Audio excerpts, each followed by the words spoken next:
Frontline battles of the Ukrainian war are on the rise. While Russia's pressure on Bakhmut is increasing, the Ukrainian armed forces is putting pressure on Melitopol through Zaporizhia.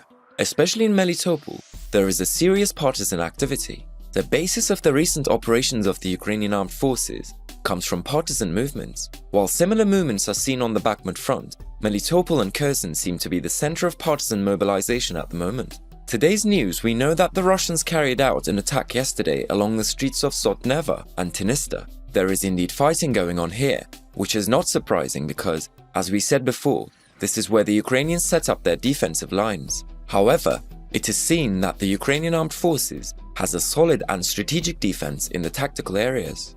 Also last night, the Kherson area was attacked by multiple launch rocket systems using several dozen combustible munitions. Residents of the city recorded the moments when the city was hit with these weapons on video. Video footage shows the results of the 9M22S fire attack on Kherson. Judging by the lower ammo count, the attack was carried out using about 24 incendiary rockets. According to the footage, most of the incendiary sub-bombs landed outside residential buildings in the area. While it was reported that casualties were avoided, information about possible destruction was not specified. Just like Kherson, the Russians left themselves to the wild flames in Melitopol yesterday. The latest shock shows us all that one of the critical areas of the Russian army caught fire in the explosion. Explosions occurred last night at the Hydromash plant in Melitopol, which was captured by Russian troops. Melitopol Mayor Ivan Fedorov shared this explosion on social media. In the statement, it was said that the Hydromash factory, which was seized by the Russian army and later set up by the Russian army, was blown up. Fedorov even used satirical language in his statement and made fun of the Russian army. Fedorov said, "The occupiers smoked so strongly that the noise lasted for several hours. The blast wave broke the windows of the neighboring houses, and even in the morning, clouds of smoke rose above the factory." According to local residents, several powerful explosions shook the city after midnight last night. It was reported that the first explosion was extremely powerful, followed by another violent explosion.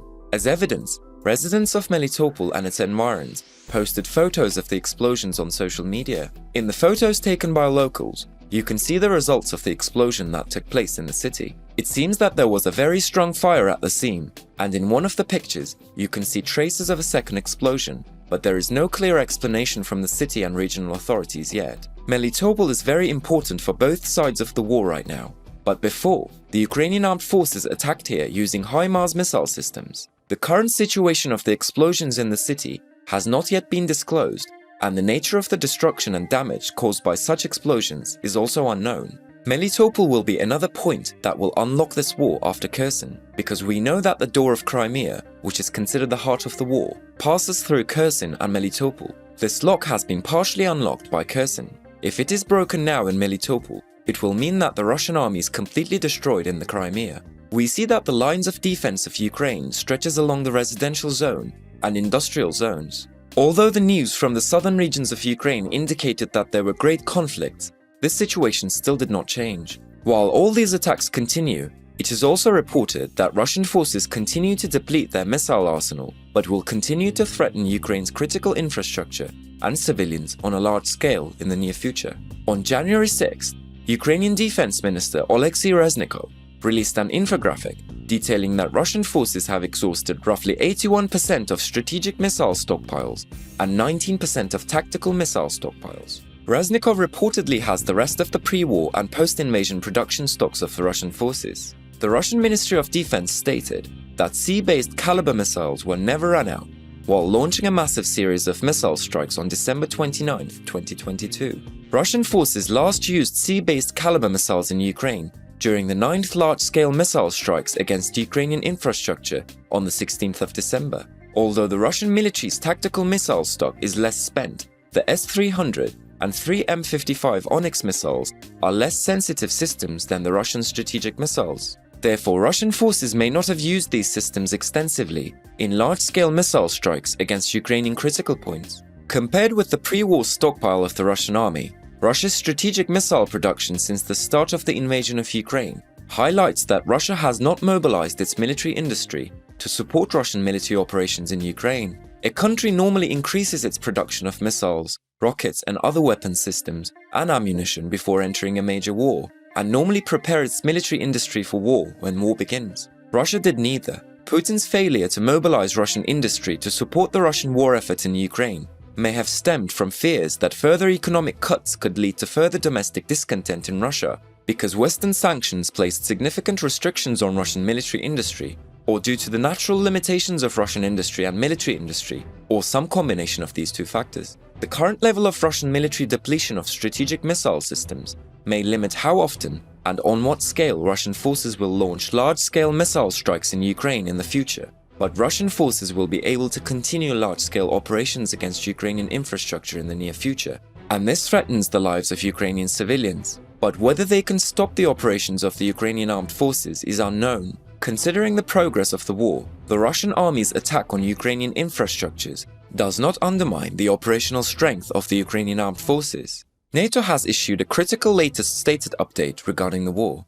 NATO Secretary General Jens Stoltenberg, referring to the war with Russia and Ukraine, stated that weapons are actually the way to peace. Stoltenberg emphasized that if oppression and tyranny defeat freedom and democracy, lasting peace will not be possible. NATO Secretary General Stoltenberg attended the Society and Defense Conference held in Sälen, Sweden.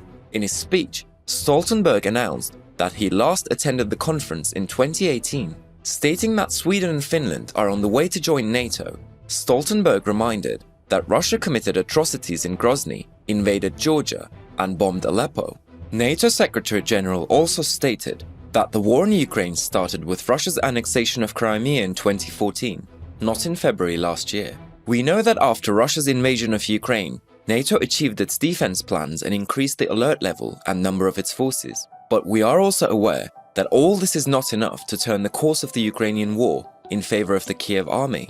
At this point, we come across military and financial aid from Europe and the USA. The latest aid to the Ukrainian army came from Germany. Germany announced that it will send about 40 Marder-type armored combat vehicles to Ukraine, and the necessary military training will be given for this. Government spokesperson Stefan Hebestreit stated that about 40 Marder-type armored combat vehicles are planned to be delivered to Kiev by the end of March. The German spokesperson also stated that the necessary training for one Patriot anti-aircraft missile battery will be given in Germany, but he refrained from evaluating when and through which country the Patriot will be sent. German Chancellor Olaf Scholz and US President Joe Biden announced in a joint written statement yesterday that they decided to send armored combat vehicles and Patriots to Ukraine.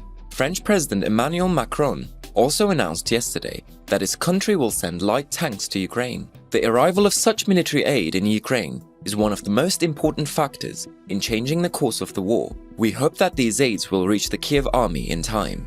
Thank you for watching us.